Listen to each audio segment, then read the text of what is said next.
Welcome to SBC 103D, Protecting Agencies and Community Relations. Still on Unit 4, that talks about protecting agencies and community relations.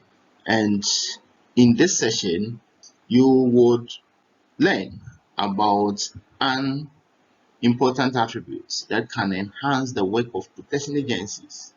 That is what we term as discretion. It is a concept familiar to you, isn't it? Don't worry. If you are not familiar with it, this session will explain discretion and its effects on the public. As it has always been, it promises to be an interesting piece, and I urge you to come with me as we discuss the issues about the use of discretion. By the end of this lesson, you should be able to state and explain the factors that determine the use of discretion after the definition of discretion as a concept. Yeah, so we need to talk about what discretion is. Any idea about what discretion is? Good. Discretion, as you might have encountered in your work, does not fall within the law or ethical guidelines within which you are expected to act. And I suppose most workers have or would have experienced this in their line of work. In football, for instance, we often hear of the referee's use of his discretion on how a particular issue was handled. Discretion is actually a term whose meaning is not generally agreed on. Moreover, it is desirability to contest in the criminal justice system specifically and in politics in general. It appears as though it has no stability in either commendation or condemnation when applied.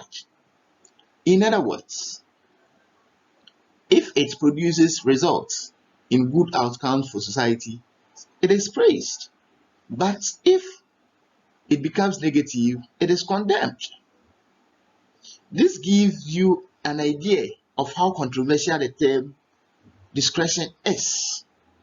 And for us to get a definition, we may define discretion as the power given to a public official to make decisions on matters based on his opinion within general legal guidelines.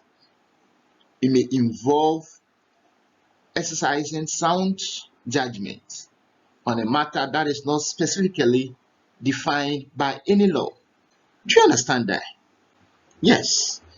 So discretion is allowed because it is not every aspect of human behavior that could be regulated by law.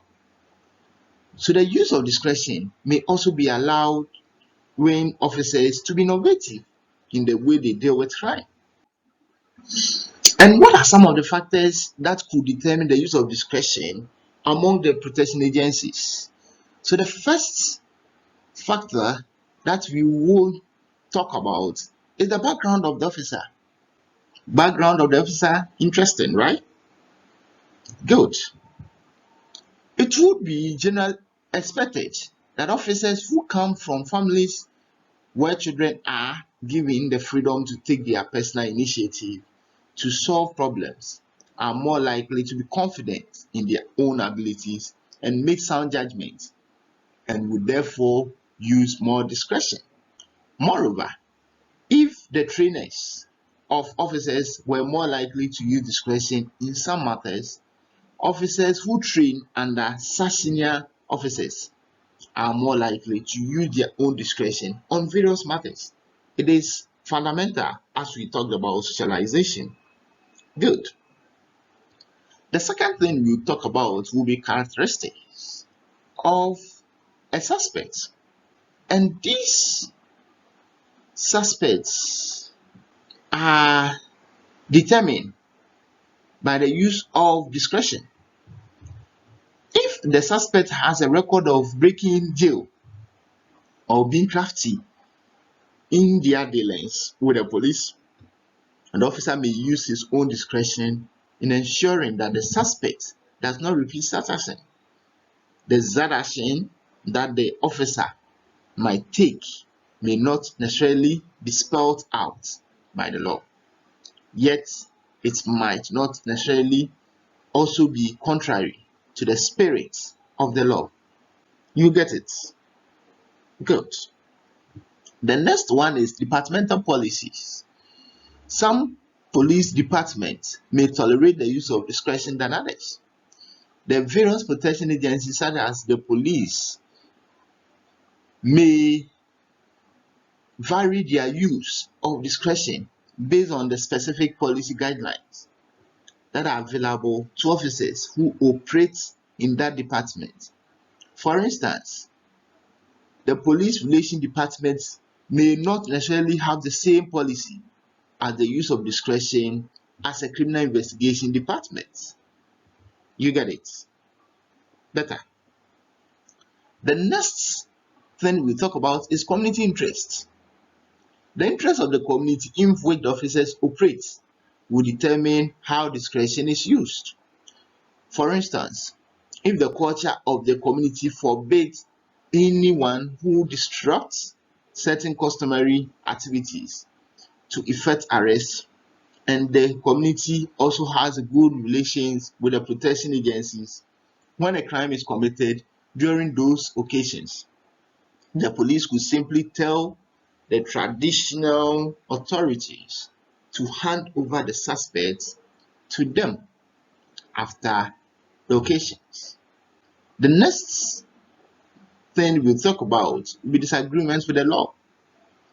When there is no clear interpretation of the particular law and how it is to be applied, the officers will be left with no choice than to use his or her discretion on the issue in question. When there is a lacuna between the law and a particular offense, the law enforcement agencies would simply be left with no other option than to use discretion. Interesting. Good. Personal practices of the officer is taken into consideration.